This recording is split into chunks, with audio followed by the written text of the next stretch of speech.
Roald Dahl, Charlie and the Chocolate Factory. Chapter 1. Here Comes Charlie. These two very old people are the father and mother of Mr. Bucket. Their names are Grandpa Joe and Grandma Josephine. And these two very old people are the father and mother of Mrs. Bucket. Their names are Grandpa George and Grandma Georgina. This is Mr. Bucket. This is Mrs. Bucket. Mr. and Mrs. Bucket have a small boy whose name is Charlie. This is Charlie. How do you do? And how do you do? And how do you do again? He is pleased to meet you. The whole of his family, the 6 grown-ups, count them, and little Charlie Bucket, lived together in a small wooden house on the edge of a great town. The house wasn't nearly large enough for so many people, and life was extremely uncomfortable for them all. There were only 2 rooms in the place altogether, and there was only 1 bed. The bed was given to the 4 old grandparents because they were so old and tired. They were so tired they never got out of it.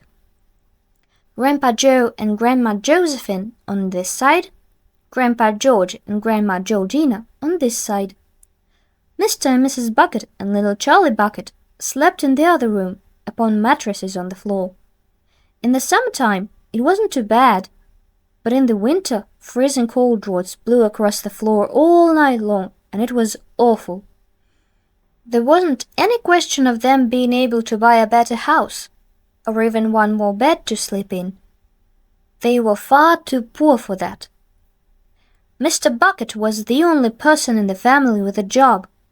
He worked in a toothpaste factory where he sat all day long at a bench and screwed the little caps onto the tops of the tubes of toothpaste after the tubes have been filled. But a toothpaste cap screwer is never paid very much money, and poor Mr. Bucket, however hard he worked, and however fast he screwed on the caps, was never able to make enough to buy 1/2 of the things that so large a family needed. There wasn't even enough money to buy proper food for them all. The only meals they could afford were bread and margarine for breakfast, boiled potatoes and cabbage for lunch, and cabbage soup for supper. Sundays were a bit better. They all looked forward to Sundays because then, although they had exactly the same, everyone was allowed a second helping. The Buckets, of course, didn't starve, but every one of them, the 2 old grandfathers, the 2 old grandmothers, Charlie's father, Charlie's mother, and especially little Charlie himself, were about from morning till night with a horrible empty feeling in their tummies. Charlie felt it worst of all, and although his father and mother often went without their own share of lunch or supper so they could give it to him, it still wasn't nearly enough for a growing boy. He desperately wanted something more filling and satisfying than cabbage and cabbage soup. The one thing he longed for more than anything else was chocolate. Walking to school in the mornings, Charlie could see great slabs of chocolate piled up high in the shop windows, and he would stop and stare and press his nose against the glass, his mouth watering like mad. Many times a day he would see other children taking bars of creamy chocolate out of their pockets and munching them greedily, and that, of course, was pure torture. Only once a year, on his birthday, did Charlie Bucket ever got to taste a bit of chocolate. The whole family saved up their money for that special occasion, and when the greatest day arrived, Charlie was always presented with 1 small chocolate bar to eat all by himself. And each time he received it, on those marvelous birthday mornings, he would place it carefully in a small wooden box that he owned and treasure it as though it were a bar of solid gold. And for the next few days he would allow himself only to look at it, but never to touch it. Then at last, when he could stand it no longer, he would peel back a tiny bit of paper wrapping at one corner to expose a tiny bit of chocolate and then he would take a tiny nibble, just enough to allow the lovely sweet taste to spread out slowly over his tongue. The next day he would take another tiny nibble, and so on and so on.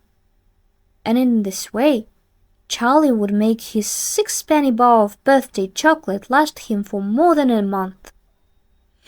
But I haven't told you about the one awful thing that tortured little Charlie, the love of chocolate, more than anything else.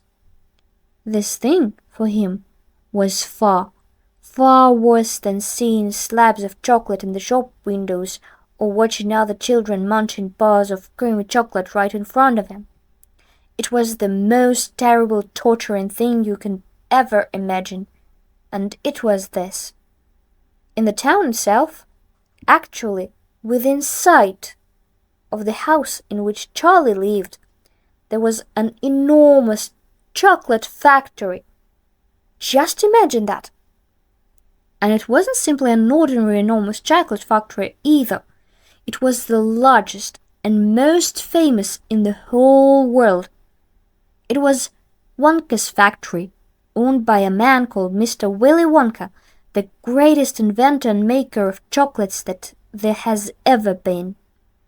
And what a tremendous, marvelous place it was!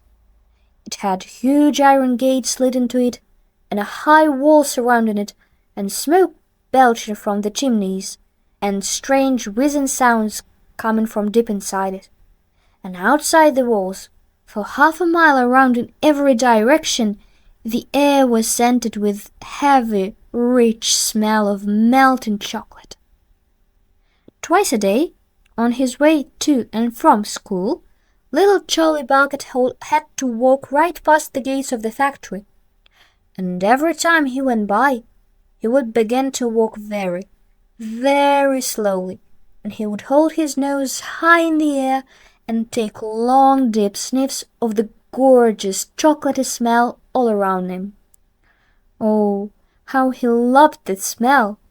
And oh, how he wished he could go inside the factory to see what it was like.